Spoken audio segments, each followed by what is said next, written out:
Où sont le cheval et le cavalier?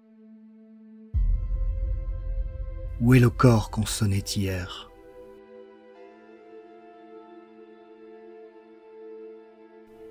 Où donc sont le haume et le haubert et les panaches de cheveux clairs? Où sont les épis d'or ondoyants et le feu dans l'âtre rougeoyant?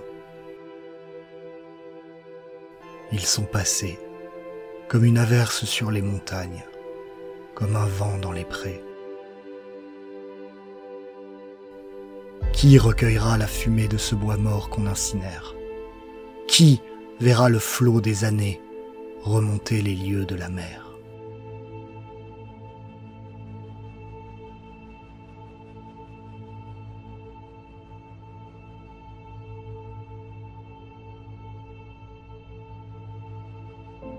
Lorsque tout semble perdu, que la cité est incendiée du dedans et que dehors l'ennemi est à nos portes, nombreux sont ceux qui fuiraient pour échapper à leur destin. Nombreux sont ceux qui offriraient leur nuque pour se soumettre aux jougs. La multitude sans doute, l'homme des foules grises. Nous ne sommes pas de cela. Nous nous tenons ici, droits et fiers, déterminés à percer les ténèbres pour défendre notre citadelle européenne. Afin qu'un jour l'espoir s'embrase, la 10e promotion de l'Institut Iliade s'est placée sous l'égide de John Ronald Reuel Tolkien.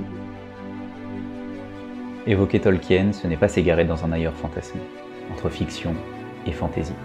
Non, bien au-delà de la fiction, les récits de la Terre du Milieu sont l'incarnation parfaite de ce que nous fûmes et de ce que nous sommes. Les héritiers conscients de la longue mémoire européenne, portés par nos mythes et légendes et les valeurs qui en émanent. Ainsi, par la saga de Tolkien, renaît sous un nouveau jour notre tradition millénaire.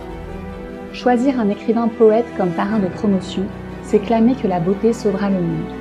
Quel récit incarne mieux ce réenchantement que ceux de la Terre du Milieu? Puisons dans ce monde pré-industriel l'inspiration des chevauchées épiques des Rohirrim et la permanence des forêts cachées de Lothlórien.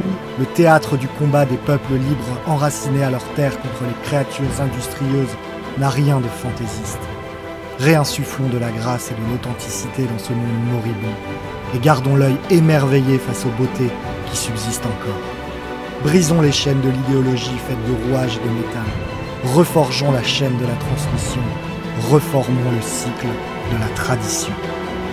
L'Europe n'a pas joué sa dernière partition. Sur les sentiers de l'espoir chantent encore tous ces enfants de la liberté que nous sommes. Il nous appartient d'écrire notre grand récit qui renouera les fils du temps.